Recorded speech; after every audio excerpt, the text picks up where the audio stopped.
Hello students, welcome back to Smart Knowledge. प्यारे बच्चों, आज की जो वीडियो है ये बहुत ही आपके लिए रहने वाली है फ्रूटफुल, क्योंकि यहाँ पर आप कवर करने वाले हो बहुत सारे इंपॉर्टेंट क्वेश्चंस। मैप का जो पोर्शन है आपका, एमसीक्यूज हैं, बहुत सारे इंपॉर्टेंट क्वेश्चंस कवर करोगे प्रीवियस ईयर जो पेपर हैं उनकी।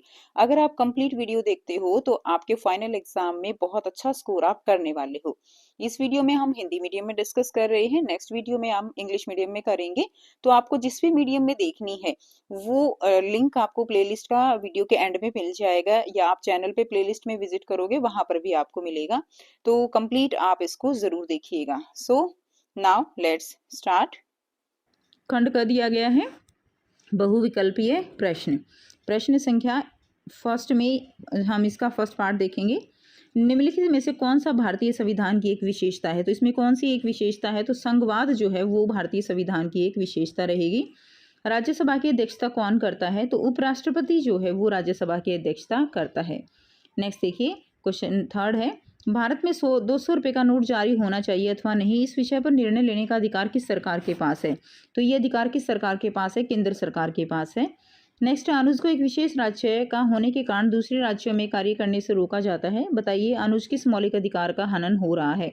तो उसके कौन से मौलिक अधिकार का हनन हो रहा है? तो उसके जो है यहाँ पर स्वतंत्रता का अधिकार, इसका हनन हो रहा है। नेक्स्ट देखिए, निम्नलिखित में से क्या न्यायपालिका का कार्य है? तो न्यायपालिका का क्या कार्य है? विवादों का निपटारा करना, न्यायिक समीक्षा करना, मौलिक अधिकारों का क्रियान्वयन। तो इसमें तीनों ही न्यायपालिका के कार्य हैं, तो इसका आंसर आपका डी हो जाएगा, सभी फर्स्ट, सेकंड और थर्ड। नेक्स्ट देखिए, क्वेश्चन नंबर सिक्स है, भारतीय संविधान का कौन सा अनुच्छेद अस्पृश्यता यानी अनटचेबिलिटी का निषेध करता है? तो वो है अनुच्छेद 17। माझा प्रवास बुक पुस्तक के लेखक कौन है? तो विष्णु भट्टगोडसे जो है वो माझा प्रवास पुस्तक के लेखक हैं। नेक्स्ट देखिए, प्लासी की लड़ाई में नवाब सिराजुद्दौला की हार का प्रमुख कारण क्या था? तो मीर जाफर की टुकड़ियों का युद्ध में भाग नहीं लेना वो सिराजुद्दौला की प्रमुख हार का कारण था। ए इसका आंसर हो जाएगा। नेक्स्ट है, निम्नलिखित में से किनका संबंध एशियाटिक सोसाइटी ऑफ बंगाल की स्थापना से है? William Jones, Nathaniel Halhed, Henry Thomas Colebrooke and William Adam.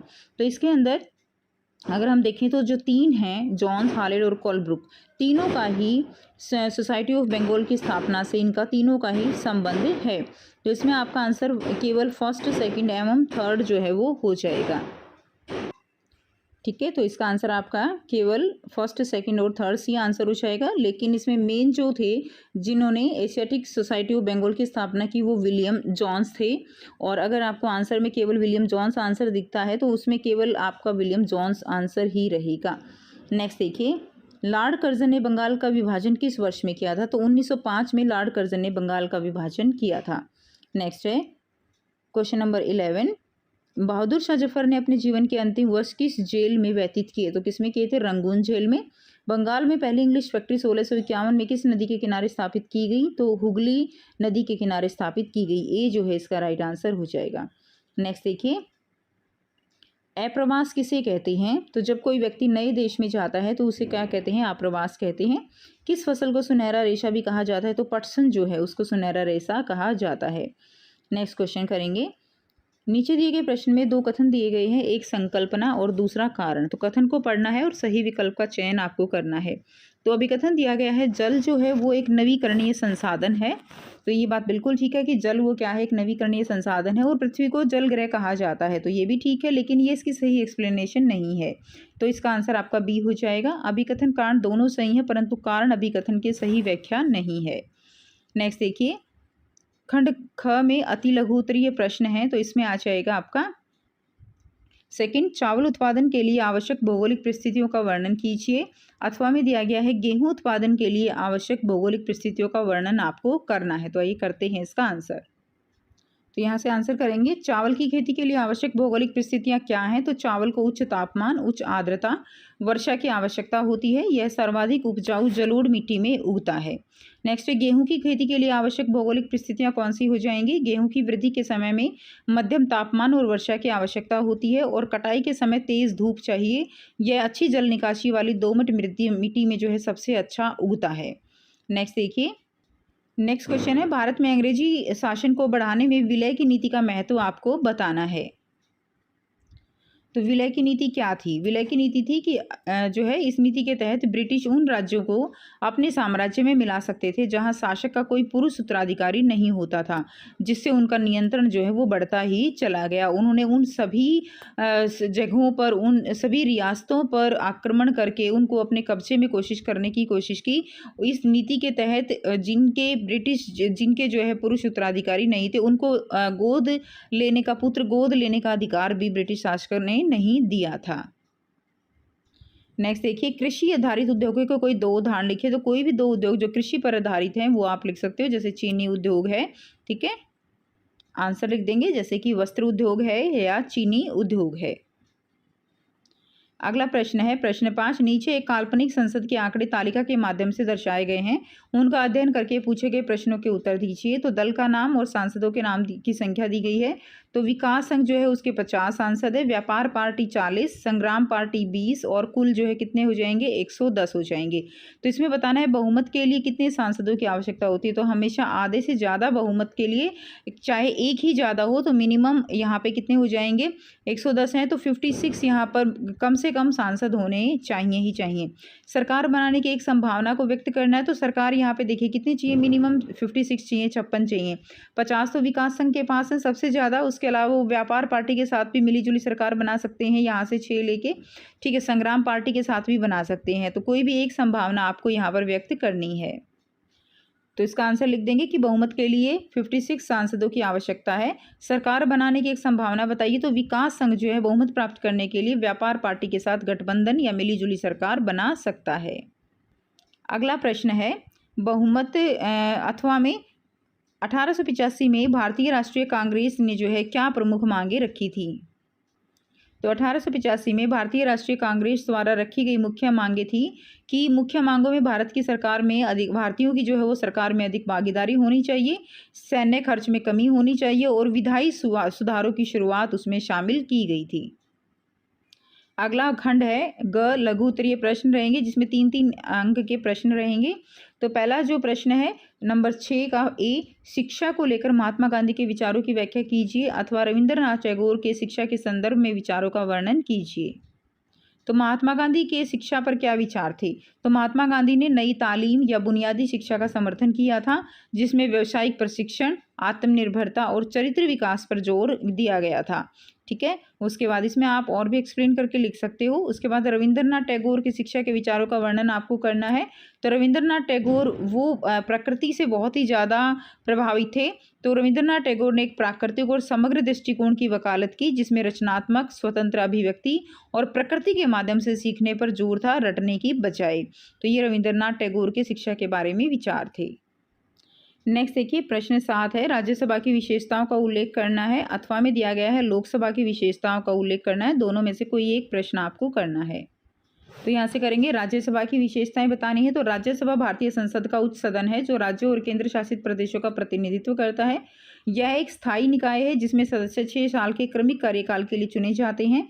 यह सदन विधायी मामलों में केवल परामर्श भूमिका निभाता है। उसके बाद नेक्स्ट देखिए, अथवा में लोकसभा की विशेषताएं बतानी है आपको। तो लोकसभा संसद का निचला सदन है। सदस्य नागरिकों द्वारा सीधे 5 साल के कार्यकाल के लिए चुने जाते हैं। तीसरा है, यह मुख्य विधायी निकाय है जो बजट और वित्तीय विधेयकों पर अधिकार रखता है। तो ये पॉइंट्स आप इसमें लिख देंगे। अगला प्रश्न है, संयुक्त राज्य अमेरिका में किसान जो है एक दीर्घ व्यवसाय की तरह काम करता है, न कि एक खेतीहर किसान की तरह। कथन की व्याख्या कीजिए। क्वेश्चन नंबर 8 है और ये दीर्घ उत्तरीय प्रश्न है 5 नंबर का। तो अमेरिका में किसान, संयुक्त राज्य अमेरिका में किसान अक्सर व्यवसायी के रूप में देखे जाते हैं जो बड़े पैमाने पर मशीनीकृत कृषि करते हैं, यानी वो जो है एक लार्ज लेवल की कृषि करते हैं। मशीनों के द्वारा कृषि होती है जिसमें लाभ, उत्पादकता और बाजार उन्मुख कृषि पर जोर होता है। वे फसल उपज और वस्तु की कीमतों और प्रौद्योगिकी में निवेश पर ध्यान केंद्रित करते हुए विचारशील व्यावसायिक निर्णय लेते हैं। इसलिए कहा गया है कि अमेरिका में किसान खेती और मजदूरी टाइप का किसान नहीं है, वो एक व्यवसायी है। अगला प्रश्न है, सहमति का विचार लोकतंत्र की प्रस्थान बिंदु है। कथन के आलोक में उन प्रावधानों का वर्णन कीजिए जो भारतीय लोकतंत्र को मजबूत बनाते हैं। तो आंसर रहेगा भारत में लोकतंत्र और सहमति। सहमति का अर्थ है चाह, स्वीकृति और लोगों की हिस्सेदारी। लोगों का निर्णय ही लोकतांत्रिक सरकार का गठन करता है और उसके कामकाज के बारे में फैसला देता है। इसके पीछे मूल सोच यह होती है कि व्यक्ति या नागरिक ही सबसे महत्वपूर्ण है और सैद्धांतिक स्तर पर सरकार एवं अन्य सार्वजनिक संस्थानों में इन नागरिकों की आस्था होनी चाहिए। इससे स्पष्ट होता है कि सहमति का विचार लोकतंत्र का क्या है, प्रस्थान बिंदु है। अगला प्रश्न है, कानून निर्माण की प्रक्रिया में संसद की भूमिका का वर्णन करना है। तो विधि निर्माण में संसद की भूमिका क्या रहेगी? भारतीय संसद विधि निर्माण में केंद्रीय भूमिका निभाती है। विधायकों का प्रस्ताव, चर्चा, संशोधन और मतदान किया जाता है। एक विधेयक को कानून बनाने के लिए लोकसभा, राज्यसभा दोनों द्वारा पारित होना आवश्यक होता है, जो विधायी प्रक्रिया में गहन जांच और प्रतिनिधित्व सुनिश्चित करता है। नेक्स्ट देखिए, खंड अड़ह केस आधारित प्रश्न रहेंगे। 4 नंबर का एक क्वेश्चन रहेगा, तो इस ध्यान को आपको पढ़ना है और नीचे दिए गए प्रश्नों के उत्तर आपको देने हैं। तो नादिर शाह के आक्रमण के परिणाम स्वरूप दिल्ली में जो विध्वंस हुआ उसका वर्णन समकालीन प्रेक्षकों ने किया था। उनमें से एक ने मुगल कोष से जिस तरह धन लूटा गया था उसका वर्णन इस तरह से किया है।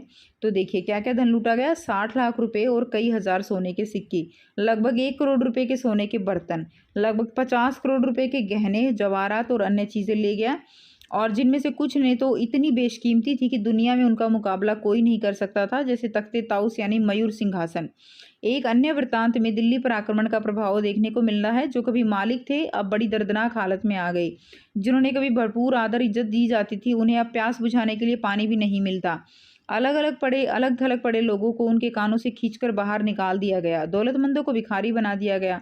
जो शौकीन लोग कभी की तरह तरह के सुंदर कपड़े पहनकर पोशाकों का नया फैशन चलाते थे अब नंगे घूमने लगे, और जिनके पास जमीन जायदाद की कमी ना थी वो अब बेघर हो गए। अब जो नया शहर शाहजहानाबाद था अब मलबे का क्या बन गया, ढेर बन गया। किसने किया ये? नादिर शाह ने। जब उन्होंने आक्रमण किया तब शहर के पुराने मोहल्ले पर हमला बोला और वहां की सारी दुनिया को तबाह कर डाला। अब प्रश्न दिए गए हैं, शाहजहानाबाद को मलबे के ढेर में किसने बदल दिया? तो किसने बदला? नादिर शाह ने। जिनके पास जमीन जायदाद की कोई कमी न थी वे अब बेघर हो गए। इस कथन का आशा आपको बताना है और नादिर शाह के आक्रमण के किन्हीं 2 प्रभावों को लिखना है। तो आंसर रहेगा नादिर शाह ने शाहजहानाबाद को मलबे के ढेर में बना दिया। 10.2 है, जिनके पास भूमि की कोई कमी न थी वे बेघर हो गए। इसका अर्थ है कि जो लोग पहले बहुत अधिक भूमि संपत्ति के मालिक थे वे आक्रमण के बाद कंगाल और बिना आश्रय के रह गए। नादिर शाह के आक्रमण के 2 प्रभाव हैं। तो मुगल खजाने से संपत्ति की भारी लूट हुई, ठीक है, जिसमें बहुमूल्य रत्न और मयूर सिंहासन शामिल थे। दिल्ली का विनाश और तबाही, जिसमें शहर क्या बन गए, खंडर बन गए, और इसके नागरिक वो बिल्कुल ही गरीब हो गए। ये आंसर हो जाएगा। अगला प्रश्न है, प्रश्न क्या आ रहा है, गद्यांश को पढ़ना है और प्रश्नों के उत्तर देने हैं। तो पृथ्वी की चारों ओर फैली वायु की परत को क्या कहा जाता है? वायुमंडल। पृथ्वी का गुरुत्वाकर्षण बल अपने चारों ओर के वायुमंडल को थामे रखता है। यह सूर्य की झुलसाने वाली गर्मी हानिकारक किरणों से हमारी रक्षा करता है। ये वायुमंडल का आपका लाभ हो जाएगा। और इसमें कई प्रकार की गैसें, धूलकण एवं जलवाष्प उपस्थित रहते हैं, ठीक है। वायुमंडल में परिवर्तन होने से मौसम और जलवायु में परिवर्तन होता है। पादप और जीव जंतु मिलकर जैवमंडल या सजीव संसार का निर्माण करते हैं। यह पृथ्वी का वह संकीर्ण क्षेत्र है जहाँ थल, जल और वायु मिलकर क्या करते हैं, जीवन को संभव बनाते हैं। बहुत ही आसान। वायुमंडल किन पदार्थों से बना है, ठीक है, तो यहाँ से लिख सकते हो इसमें कई प्रकार की गैसें, धूलकण एवं जलवाष्प उपस्थित रहते हैं। बाकी इसके आंसर भी हम देखेंगे अभी। जैवमंडल का अर्थ भी आप यहाँ से लिख सकते हो, यह पृथ्वी का वह संकीर्ण क्षेत्र है जहाँ जल, थल मिलकर वायु मिलकर जीवन को संभव बनाते हैं। ये दूसरे का आंसर हो जाएगा। और तीसरा, वायुमंडल हमारे लिए किस प्रकार लाभदायक है? तो यह सूर्य की झुलसाने वाली गर्मी और हानिकारक किरणों से हमारी रक्षा करता है। ये इसका आंसर हो जाएगा तीसरे का। बाकी आप यहाँ से भी लिख सकते हो, वायुमंडल गैसों और धूल और जलवाष्प से बना है। और जीवमंडल क्या है? जीवमंडल पृथ्वी का वह संकरा क्षेत्र है जहाँ भूमि, जल और वायु आपस में मिलकर जीवन का निर्माण करते हैं, जिसमें पौधे और पशु शामिल हैं। तीसरा, वायुमंडल हमारे लिए कैसे लाभकारी है? वायुमंडल हमारे लिए लाभकारी है क्योंकि ये सूर्य की हानिकारक किरणों और अत्यधिक गर्मी से हमारी रक्षा करता है और मौसम और जलवायु को नियंत्रित करने में मदद करता है। नेक्स्ट देखिए, क्वेश्चन नंबर 12 है, भारत के हर राज्य में क्या होती है? एक विधानसभा होती है। हर राज्य कई निर्वाचन क्षेत्रों में बटा हुआ है। हर निर्वाचन क्षेत्र से जनता जो है वो क्या करती है, एक प्रतिनिधि चुनती है जो विधानसभा का सदस्य यानी क्या बन जाता है, विधायक बन जाता है। आपने ध्यान दिया होगा चुनाव में लोग अलग अलग पार्टियों के नाम से खड़े होते हैं, जैसे कि बीजेपी, कांग्रेस, आम आदमी, ऐसे। इसलिए ये विधायक अलग अलग राजनीतिक दलों के होते हैं। जो लोग विधायक होते हैं वो मुख्यमंत्री और मंत्री कैसे बन जाते हैं? जिस राजनीतिक दल के विधायक आधे से अधिक निर्वाचन क्षेत्रों में जीत जाते हैं, राज्य में उस दल को बहुमत में माना जाता है। और बहुमत प्राप्त करने वाले राजनीतिक दल को सत्ता पक्ष और अन्य सबको क्या कहा जाता है? उनको विरोधी पक्ष जो है वो कहा जाता है। ठीक है, तो सबसे पहले है कि निर्वाचन क्षेत्र जो है उसे क्या कहते हैं, पहला क्वेश्चन। तो फर्स्ट का आंसर हो जाएगा कि एक निर्वाचन क्षेत्र एक ऐसा क्षेत्र होता है, एक ऐसा क्षेत्र या क्षेत्र है जहां से लोग विधानसभा के लिए एक प्रतिनिधि का चुनाव करते हैं। जहां से एक प्रतिनिधि का चुनाव होता है उसको क्या कहा जाता है? उसको जो है एक ऐसा क्षेत्र है, ये काट देंगे। तो एक निर्वाचन क्षेत्र एक ऐसा क्षेत्र है जहां से लोग विधानसभा के लिए एक प्रतिनिधि का चुनाव करते हैं। नेक्स्ट देखिए, सेकेंड है राज्य की विधानसभा के लिए प्रत्येक निर्वाचन क्षेत्र से चुने हुए लोगों को क्या कहा जाता है? आंसर रहेगा राज्य के विधानसभा के लिए प्रत्येक निर्वाचन क्षेत्र से चुने गए लोगों को विधानसभा के सदस्य यानी एमएलए कहा जाता है। अगला प्रश्न है राज्य सरकार की गठन में सत्ता पक्ष और विरोधी पक्ष का क्या अर्थ है? तो बहुमत प्राप्त करने वाले राजनीतिक दल को सत्ता पक्ष और अन्य सबको क्या कहा जाता है? विरोधी पक्ष कहा जाता है। तो यहाँ से भी आप इसका आंसर लिख लेंगे। नेक्स्ट देखिए, क्वेश्चन नंबर 13 दिया गया है, सभी महत्वपूर्ण प्राकृतिक संसाधनों में भूमि भी शामिल है।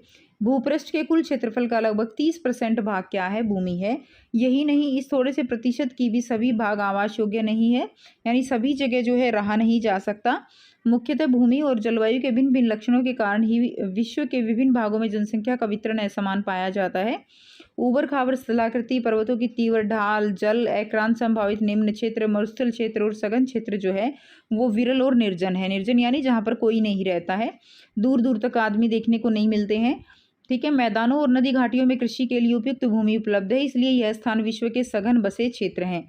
नदी घाटियां यानी जहाँ पर पानी उपलब्ध है, अच्छी मिट्टी, उपजाऊ मिट्टी है, तो वहीं पर ज़्यादा जनसंख्या देखने को मिलती है। 13.1 क्वेश्चन रहेगा, भूमि एक महत्वपूर्ण प्राकृतिक संसाधन है, क्यों? तो इसका आंसर आप लिख देंगे, भूमि एक महत्वपूर्ण प्राकृतिक संसाधन है क्योंकि यह मानव जीवन का समर्थन करती है और कृषि निर्माण और अन्य आवश्यक गतिविधियों के लिए क्या प्रदान करती है? स्थान प्रदान करती है। अगला प्रश्न है, मरुस्थलीय एवं सघन वन वाले क्षेत्रों की अपेक्षा मैदानी इलाकों और नदी घाटियों में जनसंख्या जो है वो अधिक क्यों पाई जाती है? तो आंसर लिख देंगे, मैदान और नदी घाटियों में जनसंख्या अधिक पाई जाती है क्योंकि ये क्षेत्र कृषि और बस्तियों के लिए उपजाऊ भूमि और अधिक अनुकूल वातावरण प्रदान करते हैं, जो रेगिस्तान और घने जंगलों की तुलना में क्या होते हैं? बेहतर होते हैं। बाकी यहाँ से भी आंसर आप लिख सकते हो, मैदानों, ये देखिए दिया गया है ना, मैदानों और नदी घाटियों में कृषि के लिए उपयुक्त जो है भूमि उपलब्ध है, इसलिए यह स्थान विश्व के घने जो है सघन बसे क्षेत्र हैं। तो ये आंसर हो जाएगा। नेक्स्ट देखिए, विश्व में जनसंख्या का वितरण जो है वो असमान क्यों है? तो इसका आंसर भी आप यहीं से लिख सकते हो कि भूमि और जलवायु के भिन्न भिन्न लक्षणों के कारण विश्व के विभिन्न भागों में जनसंख्या का वितरण असमान पाया जाता है। तो ये आपका थर्ड का आंसर हो जाएगा। उसके बाद नेक्स्ट देखिए, खंडचय मानचित्र आधारित प्रश्न दिया गया है। तो भारत के मानचित्र पर जो है आपको ये 5 स्थान अंकित करने हैं, दिल्ली, झांसी, लखनऊ, बरेली, बनारस और अलीगढ़। ठीक है, उसके बाद ये दृष्टिबाधित बच्चों के लिए दिया गया है, तो यहाँ से आप देख सकते हो। क्लियर? तो आइए, इसका जो मैप दिया गया है यहाँ पे आपको ये स्थान भरने हैं। तो यहाँ से इसका आंसर कर लेंगे। तो देखिए यहाँ पे ये वाला स्थान जो है ये क्या रहेगा? ये दिल्ली हो जाएगा। ठीक है, ये क्या हो जाएगा? ये दिल्ली हो जाएगा। उसके बाद ये जो है यहाँ ये बरेली है, ये अलीगढ़ हो जाएगा, यहाँ पे लखनऊ, ये वाराणसी और ये क्या रहेगा? झांसी रहेगा। तो यहाँ से आप इनकी एग्जैक्ट लोकेशन आप यहाँ से अपने मैप में फिल कर सकते हो। खंड कर दिया गया है, बहुविकल्पीय प्रश्न है। प्रश्न 1 से 15 तक वस्तुनिष्ठ प्रकार के प्रश्न है, इनमें सही विकल्प का चयन जो है वो आपको करना है।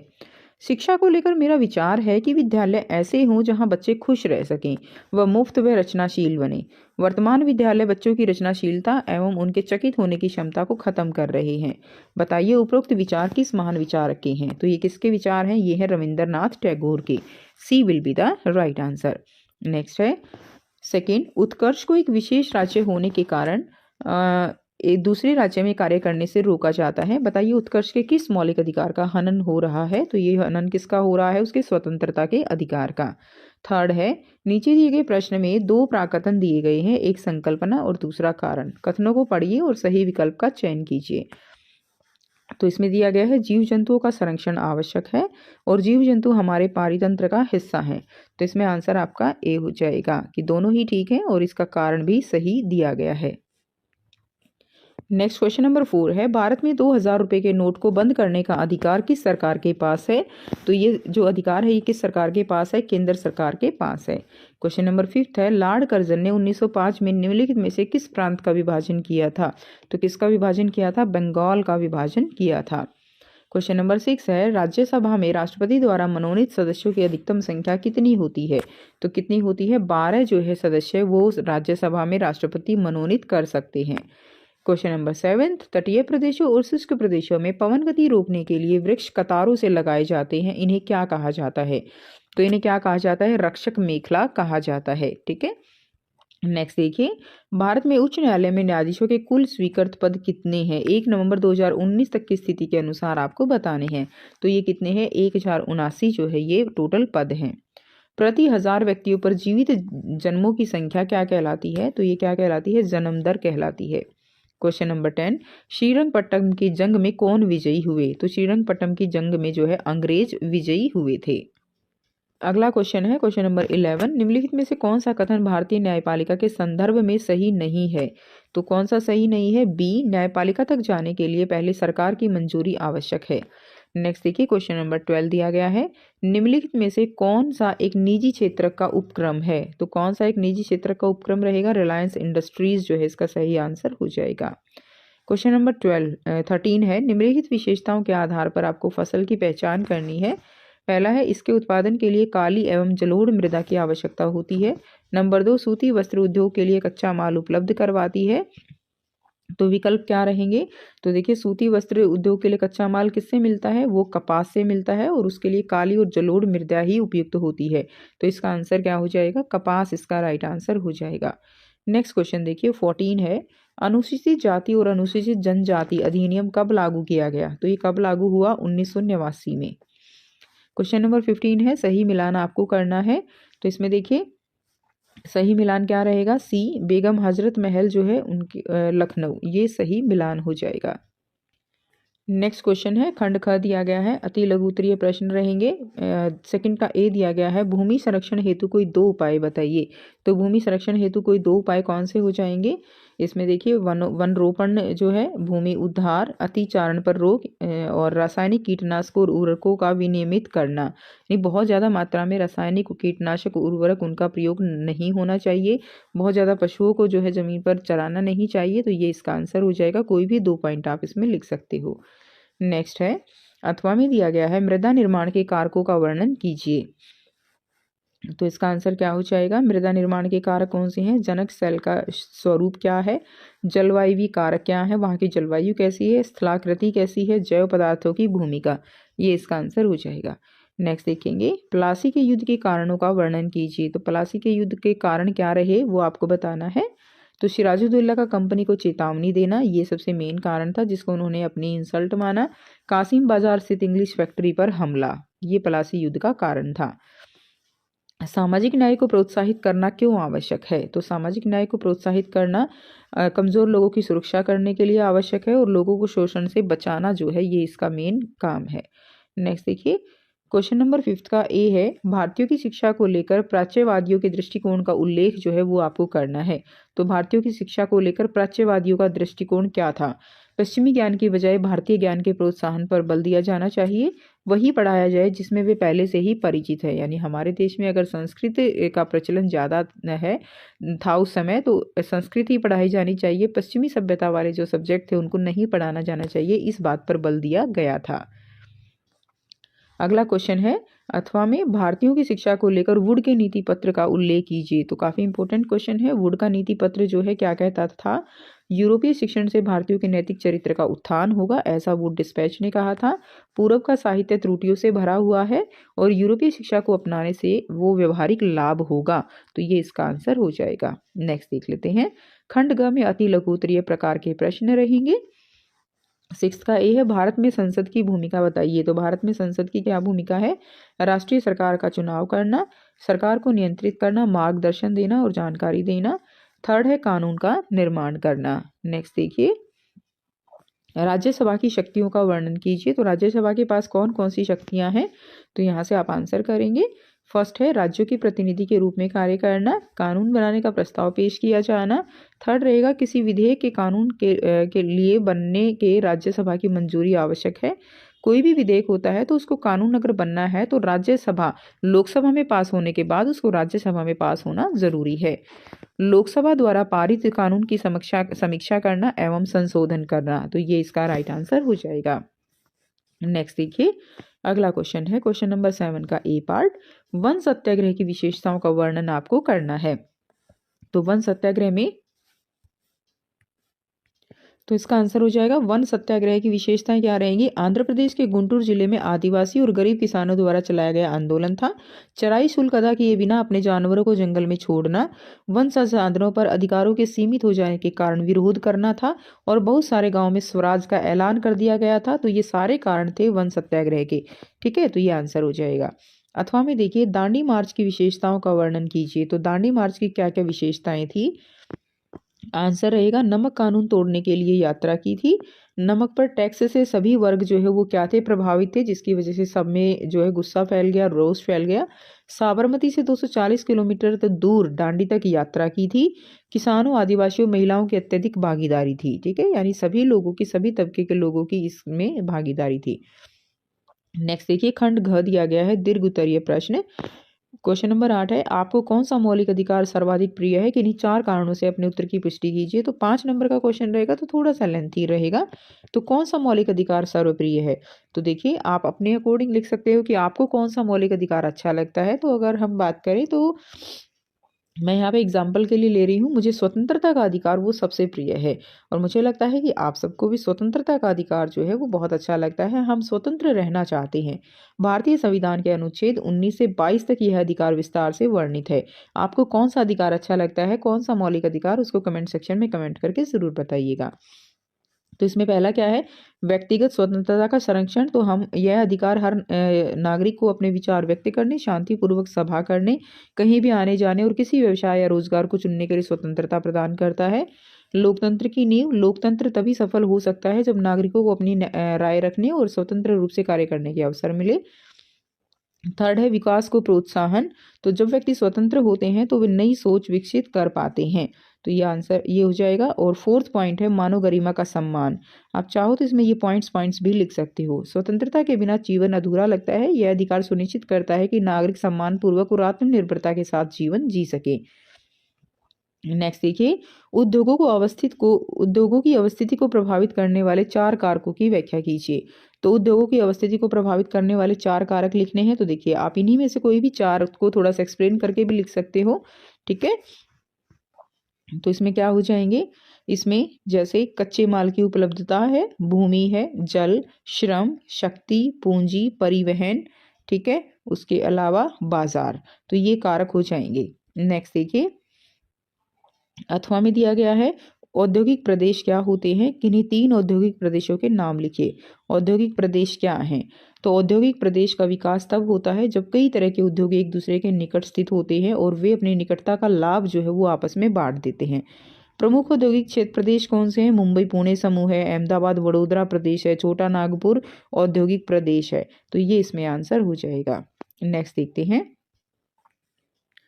खंड अड़ दिया गया है, केस आधारित प्रश्न रहेंगे। दिए गए गद्यांश को पढ़िए और नीचे दिए गए प्रश्नों के उत्तर आपको यहाँ पर लिखने हैं। जब हम यह सोचने लगते हैं कि किसी काम को करने का कोई एक तरीका ही सबसे अच्छा और सही है, तो हम अक्सर दूसरों की इज्जत नहीं कर पाते जो उसी काम को दूसरी तरह से करना पसंद करते हैं। हम कई चीज़ों के बारे में पूर्वाग्रही हो सकते हैं, लोगों के धार्मिक विश्वास, उनकी चमड़ी का रंग, जिस क्षेत्र से वे आते हैं, जिस तरह से बोलते हैं, जैसे कपड़े पहनते हैं इत्यादि। इन्हीं के आधार पर हम उन लोगों के बारे में कोई भी राय बना लेते हैं। अक्सर दूसरों के बारे में बनाए गए हमारे पूर्वाग्रह इतने पक्के होते हैं कि हम उनसे दोस्ती नहीं करना चाहते। ठीक है, इसी वजह से हमारा क्या होता है, कई बार व्यवहार ऐसा हो जाता है जैसे कि मतलब हम उन्हें अपनी बातों से, अपनी सोच से हम उन्हें दुख पहुंचा देते हैं। तो ये क्या होता है, ये पूर्वाग्रह होता है, किसी के बारे में बिना जाने उसके बारे में राय बना लेना। पहला प्रश्न है, अपने दैनिक जीवन से पूर्वाग्रह का एक उदाहरण दीजिए। अपने दैनिक जीवन से कोई भी उदाहरण आप दे सकते हो, जैसे कि फॉर एग्जाम्पल गांव के लोग गरीब होते हैं। ये जो है लोग, जो शहर के लोग हैं वो सोच सकते हैं कि हाँ गांव के लोग वो अनपढ़ होते हैं, गरीब होते हैं, हालांकि उनको उस बारे में क्लियर नहीं है, तथ्य नहीं है उनके पास, लेकिन वो सोचते हैं, तो ये पूर्वाग्रह है। उसके बाद देखिए नेक्स्ट क्वेश्चन दिया गया है, पूर्वाग्रह का प्रभाव बताइए। तो पूर्वाग्रह से क्या है कि हम उनको दुख पहुंचा सकते हैं। तीसरा है, क्या पूर्वाग्रह सकारात्मक भी हो सकता है? अपने उत्तर के पीछे तर्क दीजिए। तो पूर्वाग्रह दूसरे का आंसर लोगों को दुख पहुंचता है। तीसरा नहीं, पूर्वाग्रह से अन्य लोगों को समस्या ही होती है। नेक्स्ट देखिए, क्वेश्चन नंबर 11 है, दिए गए गद्यांश को पढ़ना है और नीचे दिए गए प्रश्नों के उत्तर जो है वो आपको देने हैं। तो भूमि, जल, वायु, पेड़ पौधे और जीव जंतु मिलकर प्राकृतिक पर्यावरण बनाते हैं। पृथ्वी की ठोस, पर्पटी या कठोर ऊपरी सतह को क्या कहा जाता है? स्थल मंडल कहते हैं। यह चट्टान एवं खनिजों से बना होता है एवं मिट्टी की पतली परत से ढका होता है। यह पहाड़, पठार, मैदान, घाटी आदि जैसी विभिन्न स्थलाकृतियों वाला विषम धरातल होता है। ये स्थलाकृतियां महाद्वीपों के अलावा महासागर की सतह पर भी पाई जाती हैं। स्थलमंडल कैसा क्षेत्र होता है? यह वह क्षेत्र है जो हमें वन, कृषि और मानव बस्तियों के लिए भूमि, पशुओं को चरने के लिए घास स्थल प्रदान करता है। यह खनिज संपदा का भी क्या है? एक स्रोत है। तो इसमें क्वेश्चन रहेगा 11.1, प्राकृतिक पर्यावरण का कोई एक उदाहरण आपको देना है। तो क्या उदाहरण हो जाएगा? पेड़ पौधे या कोई अन्य एग्जाम्पल दे सकते हो। नेक्स्ट है, स्थल मंडल पर स्थित विभिन्न स्थलाकृतियों के बारे में बताना है। तो स्थल मंडल पर कैसी आकृतियां हैं? पहाड़, पठार, मैदान, घाटी आदि। नेक्स्ट क्वेश्चन है, स्थल मंडल के महत्व की व्याख्या करनी है। तो स्थल मंडल का महत्व क्या है? स्थल मंडल पर हमें वन, कृषि, मानव बस्तियों के लिए भूमि, घास स्थल आदि प्राप्त होता है। नेक्स्ट क्वेश्चन देखिए, क्वेश्चन नंबर 12 दिया गया है, दिए गए गद्यांश को पढ़ना है और नीचे दिए गए प्रश्नों के उत्तर आपको देने हैं। तो यहाँ से आप इसको एक बार गद्यांश को बहुत अच्छे से पढ़ लेंगे बेटा, ठीक है, तभी आप क्वेश्चंस के आंसर अच्छे से कर पाओगे। इन्हीं में आपको क्वेश्चन के आंसर मिल जाएंगे। तो वीडियो पॉज करेंगे और इसको पढ़ेंगे। मराठों के सैन्य अभियानों की कोई एक विशेषता जो है वो आपको बतानी है। तो सैन्य अभियान की एक विशेषता क्या रहेगी?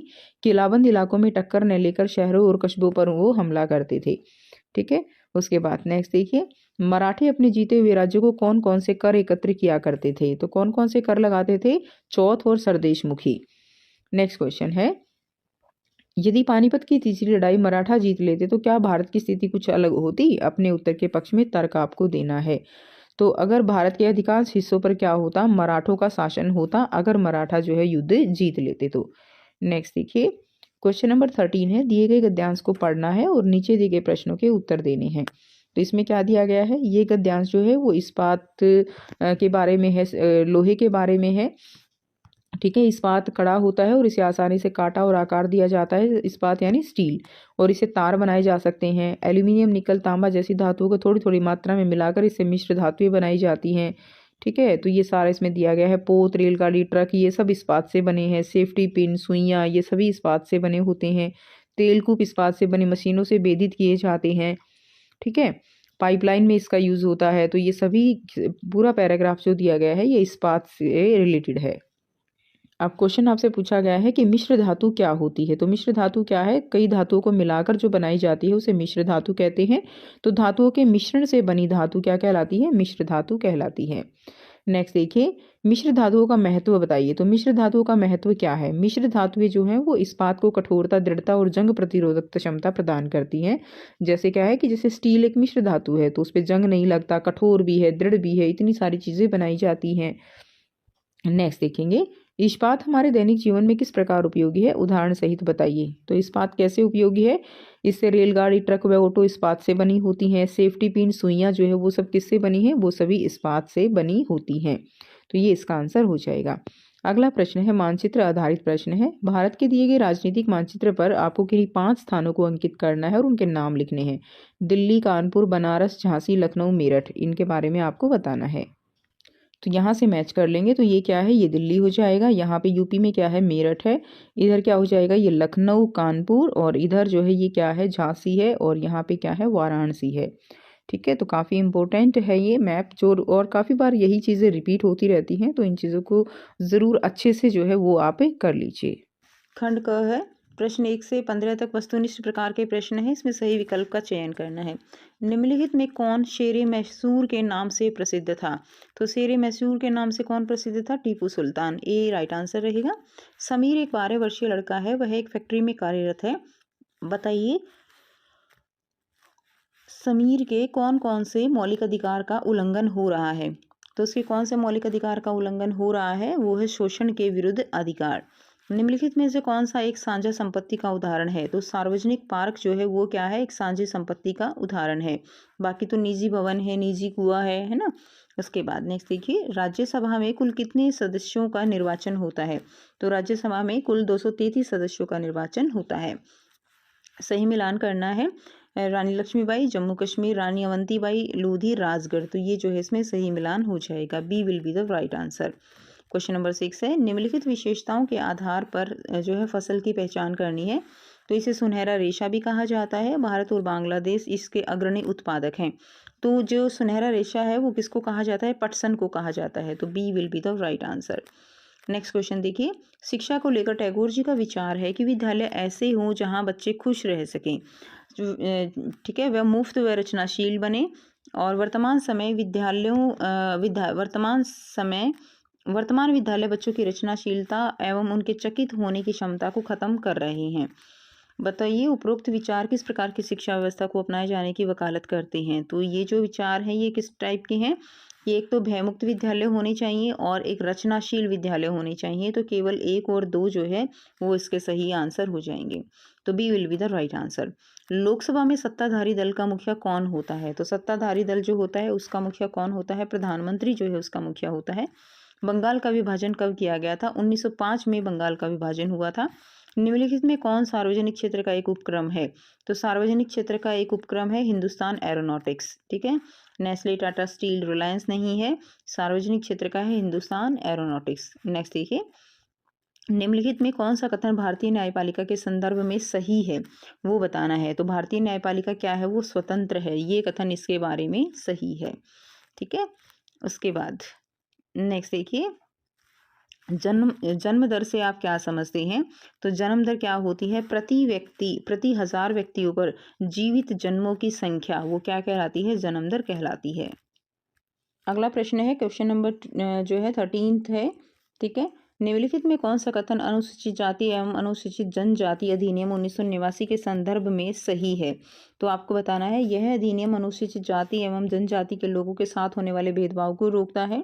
तो ये ठीक है। यह अधिनियम अनुसूचित जाति और अनुसूचित जनजाति के लोगों को साथ होने वाले भेदभाव पर तटस्थ है। ये गलत है। और यह अधिनियम अनुसूचित जाति एवं जनजाति के लोगों पर होने वाले अपराध एक खास तरह के अपराध मानता है और आरोपियों को दंड देने का विधान भी करता है। तो ये भी इसमें राइट हो जाएगा। तो आंसर आपका फर्स्ट एंड थर्ड हो जाएगा। तो यहाँ पे डी जो है वो राइट आंसर हो जाएगा। नेक्स्ट देखिए, उच्चतम न्यायालय में न्यायाधीशों के कुल स्वीकृत पद कितने हैं? तो कुल स्वीकृत पद कितने हैं? 34। ठीक है, 34। क्वेश्चन 15 है, नीचे दिए गए प्रश्न में 2 प्राकथन दिए गए हैं, एक संकल्पना और दूसरा कारण। कथन को पढ़ना है और प्रश्न के उत्तर जो है आपको देने हैं। तो इसमें क्या रहेगा? संकल्पना है जल का संरक्षण आवश्यक है। ठीक है, और पीने योग्य जल की उपलब्धता जो है वो काफ़ी कम है। तो दोनों ही संकल्पना एवं कारण दोनों सही हैं और कारण जो है संकल्पना की सही व्याख्या है। तो ए जो है इसका राइट आंसर हो जाएगा। नेक्स्ट देखिए, अगला दिया गया है खंड ख दिया गया है, अति लघु उत्तरीय प्रकार के प्रश्न रहेंगे। जल संरक्षण हेतु कोई 2 उपाय बताइए। तो जल संरक्षण हेतु 2 उपाय क्या रहेंगे? भूमिगत जल को पुनः पूरित करने के लिए वन एवं वनस्पति को उगाना, ये रहेगा, और स्प्रिंकलर से सिंचाई करना, ये हो जाएगा। नेक्स्ट देखिए, अगला क्वेश्चन है, वन संरक्षण हेतु कोई 2 उपाय बताइए। तो वन संरक्षण कैसे कर सकते हो? वन संरक्षण जो है पौधारोपण करके और वन महोत्सव मना के जो है वन संरक्षण किया जा सकता है। 2 नंबर के क्वेश्चन है तो डायरेक्ट जो है 1 मार्क्स के 2 पॉइंट्स आप लिख सकते हो। प्लासी के युद्ध के दूरगामी प्रभाव का वर्णन कीजिए। तो प्लासी के युद्ध के क्या प्रभाव थे वो बताना है। आंसर रहेगा कंपनी की पहली बड़ी जीत। तो जो प्लासी का युद्ध था वो जो है कंपनी की पहली बड़ी जीत थी। किस किस के बीच में हुआ था? ब्रिटिश कंपनी और सिराजुद्दौला के बीच में। बंगाल के बढ़ते प्रभाव के कारण कंपनी को होने वाले फायदे में बढ़ोतरी हुई जो है प्लासी के युद्ध से। नेक्स्ट देखिए, अगला प्रश्न है, हाशियाकरण से निपटने के लिए मौलिक अधिकार किस प्रकार सहायक हैं? तो हाशियाकरण से निपटने के लिए मौलिक अधिकार कैसे सहायक हैं? तो ये बताना है। आंसर रहेगा अनुच्छेद 15 के अनुसार भारत के किसी भी नागरिक के साथ धर्म, नस्ल, जाति, लिंग या जन्म स्थान के आधार पर भेदभाव पर रोक लगाई गई है। और अनुच्छेद 17 के द्वारा अस्पृश्यता या छुआछूत का उन्मूलन, ये जो है पॉइंट्स इसमें लिख देंगे। नेक्स्ट क्वेश्चन देखिए, अगला दिया गया है क्वेश्चन है भारत में शिक्षा व्यवस्था के संदर्भ में महात्मा गांधी के विचारों का उल्लेख कीजिए।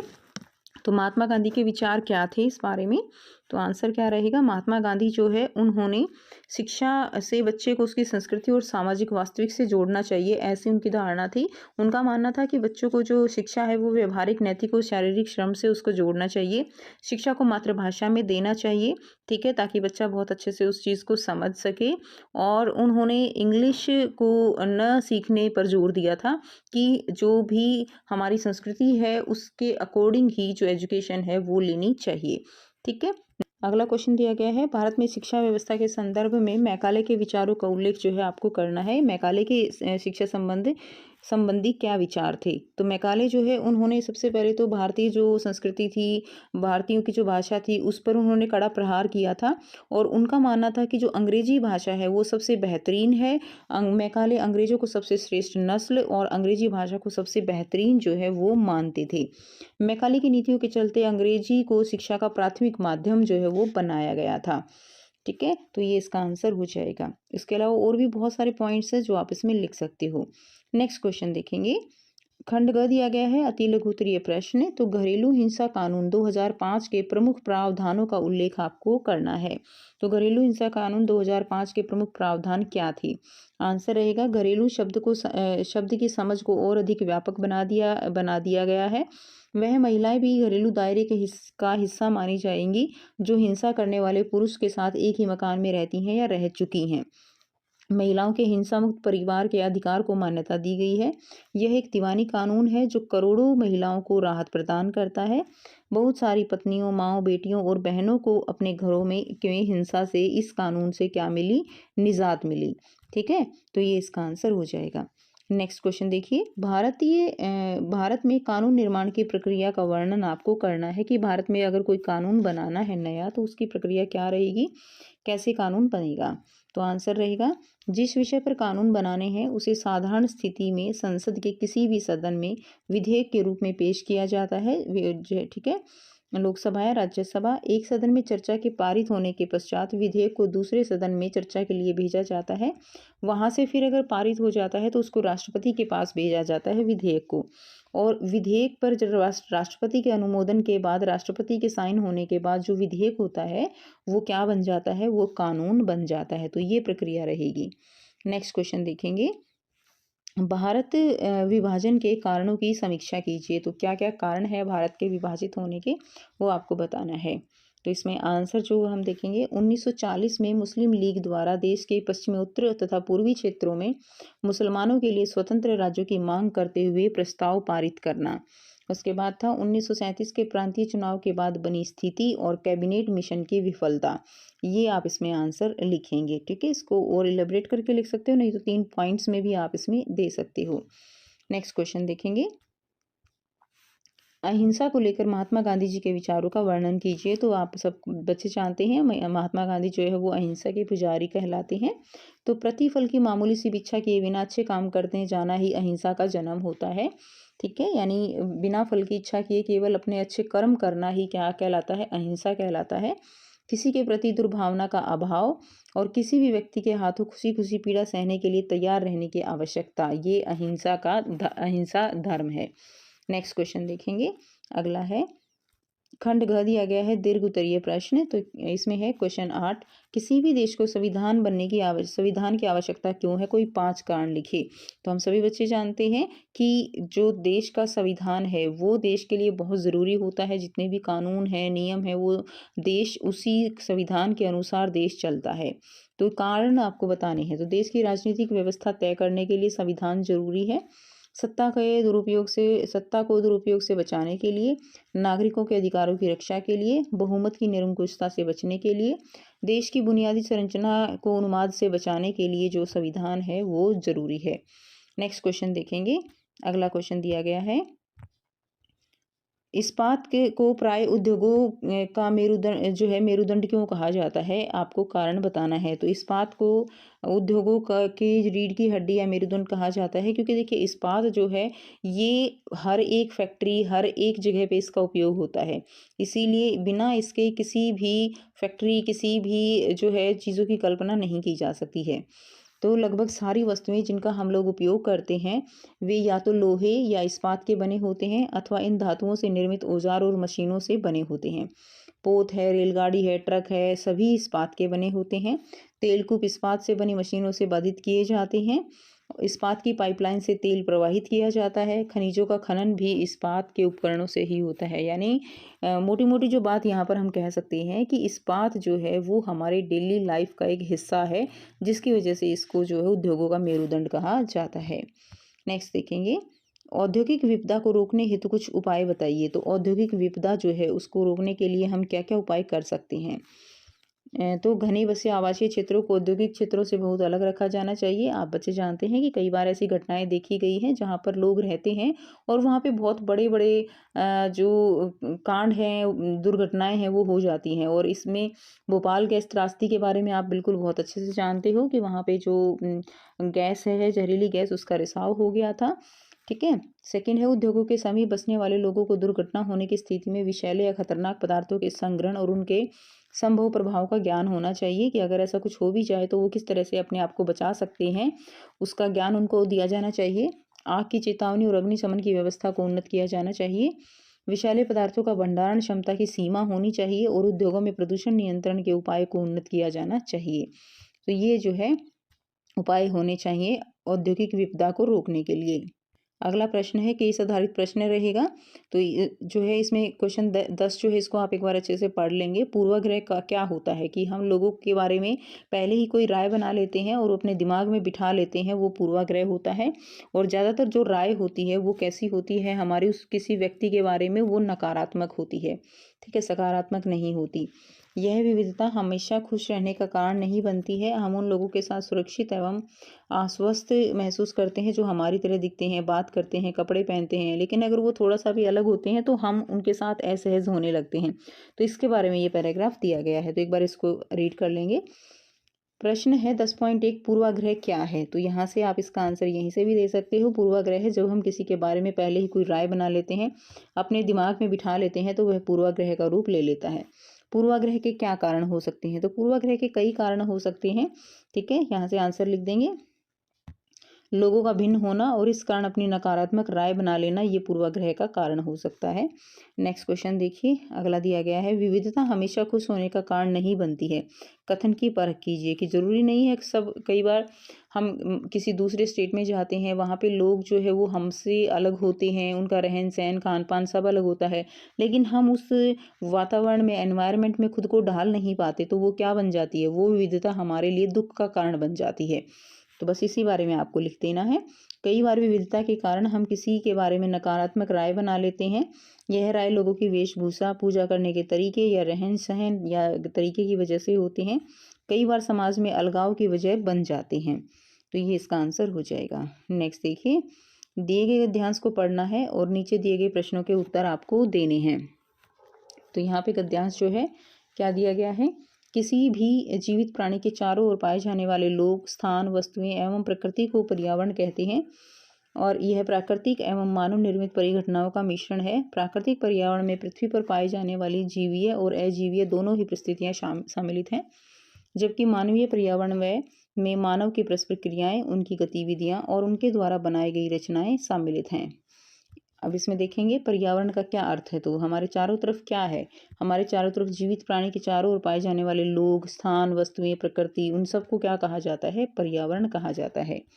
उसके बाद नेक्स्ट क्वेश्चन दिया गया है, मानव निर्मित पर्यावरण का कोई उदाहरण दीजिए। तो मानव निर्मित पर्यावरण बहुत सारे एग्जाम्पल हो सकते हो, जैसे सड़क है, स्कूल है, पुल है, ठीक है, पार्क है, वो सब क्या है, मानव निर्मित पर्यावरण। यानी मनुष्य अपनी आवश्यकता के अनुसार जो भी चीज़ें बनाता है, जो प्रकृति ने नहीं दिए हैं, मनुष्य ने अपनी आवश्यकता के लिए बनाए हैं, उनको हम मानव निर्मित पर्यावरण कह सकते हैं। अगला है, प्राकृतिक पर्यावरण की जीवीय और अजीवीय परिस्थितियों में अंतर स्पष्ट कीजिए। तो प्राकृतिक पर्यावरण के जीवीय और अजीवीय परिस्थितियाँ क्या हैं? तो प्राकृतिक पर्यावरण के जीवीय परिस्थितियों में सजीव प्राणी आते हैं, जैसे पेड़ पौधे, मनुष्य, जानवर, सूक्ष्म जीव, ये सब होते हैं। जबकि अजीवीय परिस्थितियाँ कौन सी होती हैं? जैसे मिट्टी, हवा, पानी, ठीक है, मिट्टी, हवा, पानी, पहाड़, पत्थर इत्यादि ये सब आते हैं। अगला क्वेश्चन देखिए, अगला पैराग्राफ दिया गया है, दिए गए गद्यांश को पढ़ना है, प्रश्नों के उत्तर देने हैं। तो 17वीं शताब्दी में अंतिम वर्षों में मुगल साम्राज्य के सामने तरह तरह के संकट खड़े होने लगे थे। ऐसा अनेक कारणों से हुआ। बादशाह औरंगजेब ने दक्कन में लंबी जो लड़ाई है वो लड़ते हुए साम्राज्य के सैन्य और वित्तीय संसाधनों को बहुत अधिक क्या कर दिया था, खर्च कर दिया था, और जो खजाना था वो सारा खाली कर दिया था। और औरंगजेब के उत्तराधिकारियों के शासन काल में साम्राज्य के प्रशासन की कार्यकुशलता क्या होने लगी थी, समाप्त होने लगी, और मनसबदारों के शक्तिशाली वर्गों को अब वश में रखना केंद्रीय सत्ता के लिए कठिन हो गया था। ठीक है। उसके बाद सूबेदार के रूप में जो नियुक्त विजात अक्सर थे, राजस्व और सैन्य प्रशासन, दीवानी और फौजदारी दोनों कार्यालयों पर अपना नियंत्रण रखते थे। इससे मुगल साम्राज्य के विशाल क्षेत्रों पे उन्हें विस्तृत राजनीतिक, आर्थिक और सैन्य शक्तियाँ मिल गई। ठीक है, तो ये जो है दिया गया है, तो इसको एक बार पढ़ लेंगे। प्रश्न है, मुगल बादशाह औरंगजेब के शासनकाल में साम्राज्य के वित्तीय संसाधनों का खर्च अधिक जो है क्यों हो गया? तो आपको बताना है वित्तीय संसाधनों का खर्च अधिक क्यों हो गया? क्योंकि औरंगजेब ने दक्कन में क्या लड़ी थी, लंबी लड़ाई लड़ी, इसलिए। तो ये इसका आंसर हो जाएगा। नेक्स्ट देखिए, औरंगजेब के उत्तराधिकारियों के शासनकाल में साम्राज्य के प्रशासन की कार्यकुशलता समाप्त क्यों होने लगी? तो औरंगजेब के बाद जो उनके उत्तराधिकारी थे वो उस कुशल नहीं थे और वो उस चीज़ को हैंडल नहीं कर पाए। तो उत्तराधिकारियों का कमज़ोर होना और साथ ही मनसबदार जो थे, जो उनके अंडर थे, वो शक्तिशाली हो गए थे और वो अपना अधिकार दिखाते थे। मनसबदारी व्यवस्था मुगल साम्राज्य के पतन के प्रमुख कारणों में से एक था, तो कथन की पुष्टि आपको करनी है। तो मनसबदारी व्यवस्था जो है मुगल साम्राज्य के पतन के प्रमुख कारणों में से एक था, तो ये जो आपका पैराग्राफ है उसी में से दिया गया है आंसर। मनसबदारों के शक्तिशाली वर्ग को वश में रखना अब केंद्रीय सत्ता के लिए कठिन हो गया था। उन्होंने जितना भी राजस्व और सैन्य प्रशासन है, कार्यालय हैं, उन सबको अपना नियंत्रण कर लिया। इससे मुगल साम्राज्य के विशाल क्षेत्र पर उन्होंने राजनीतिक, आर्थिक और सैन्य शक्तियां मिल गई। जैसे जैसे सूबेदारों ने प्रांत पर अपना नियंत्रण सुदृढ़ किया, राजधानी में पहुंचने वाले राजस्व की मात्रा में कमी आती गई। ठीक है, तो ये इसका आंसर हो जाएगा। नेक्स्ट देखिए, अगला है, गद्यांश को पढ़ना है और प्रश्नों के उत्तर आपको देने हैं। सभी महत्वपूर्ण जो इस्पात उत्पादक केंद्र हैं, जैसे भिलाई, दुर्गापुर, बर्नपुर, जमशेदपुर, ये सभी एक ही प्रदेश में स्थित हैं, जो चारों राज्यों में फैले हैं। और वे राज्य कौन से हैं मेन जहाँ पर इस्पात के केंद्र हैं, उत्पादक केंद्र? पश्चिम बंगाल, झारखंड, उड़ीसा और छत्तीसगढ़। ठीक है, तो इसमें आपको बताना है, भद्रावती और विजयनगर कर्नाटक में, विशाखापट्टनम आंध्र प्रदेश में, सलेम तमिलनाडु में अन्य महत्वपूर्ण इस्पात के केंद्र हैं जो स्थानीय संसाधनों का उपयोग कर रहे हैं। 1947 से पूर्व भारत में केवल एक इस्पात का कारखाना था। वो कौन सा था? Tata iron and steel company limited, TISCO, जिसको जो है हम जानते हैं। यह निजी स्वामित्व में था। स्वतंत्रता के पश्चात सरकार ने यह कार्य अपने हाथों में लिया और बहुत से लोहा इस्पात संयंत्र स्थापित कर दिए। झारखंड में स्वर्णरेखा, करकई नदियों के संगम के समीप साकची में सन 1907 में टिस्को की शुरुआत की गई थी। बाद में साकची का नाम बदल के जमशेदपुर रख दिया गया था। तो भौगोलिक रूप से जमशेदपुर देश में लोहा इस्पात केंद्र के रूप में सर्वाधिक सुविधाजनक स्थान पर है। क्वेश्चन देखेंगे, भारत की आज़ादी से पूर्व स्थापित किसी एक इस्पात कारखाने का नाम लिखिए। तो कौन सा इस्पात कारखाना था जो हमने अभी पढ़ा? Tata iron and steel company, TISCO. Next देखिए, क्वेश्चन है, जमशेदपुर इस्पात उत्पादक केंद्र भारत के किस राज्य में स्थित है? तो किसमें है? झारखंड में। अगला है, निजी स्वामित्व वाले उद्योगों की कोई दो विशेषताएं बताइए। तो निजी स्वामित्व वाले उद्योगों की विशेषता क्या रहेगी कि निजी स्वामित्व वाले उद्योगों के परिसंपत्तियों पर किसी व्यक्ति विशेष अथवा व्यक्तियों के समूह का अधिकार होता है। मुख्य उद्देश्य जो है वो उनका क्या होता है? मेन लाभ कमाना होता है। ठीक है, नेक्स्ट देखिए, मानचित्र आधारित प्रश्न दिए गए हैं, किन्हीं 5 स्थानों को अंकित करना है। दिल्ली, बरेली, कानपुर, लखनऊ। ठीक है, इसके अलावा जो दिया गया है अलीगढ़ या झांसी। तो इनमें से कोई भी 5 आपको मैप पर जो है अंकित कर दें हैं। तो यहाँ से आप मैप पर अंकित कर देंगे। देखिए यहाँ पे क्या है, ये दिल्ली है। उसके बाद यूपी में क्या है? अलीगढ़। यूपी में इधर आ जाएगा बरेली, इधर आ जाएगा लखनऊ, यहाँ आ जाएगा कानपुर, और यहाँ पे क्या है, ठीक है, यहाँ पे आ जाएगा झांसी। तो ये जो है आपका मैप हो जाएगा। क्लियर है? तो ये था कंप्लीट पेपर। आई होप सभी बच्चों को सारे क्वेश्चंस क्लियर हैं। फिर भी कोई डाउट हो तो बच्चे आप पूछ सकते हो। वीडियो अच्छी लगी तो वीडियो को ज़रूर से लाइक करना, शेयर करना, चैनल को करना सब्सक्राइब। मिलते हैं आपसे नेक्स्ट वीडियो में। Till then take care, bye bye and have a nice day.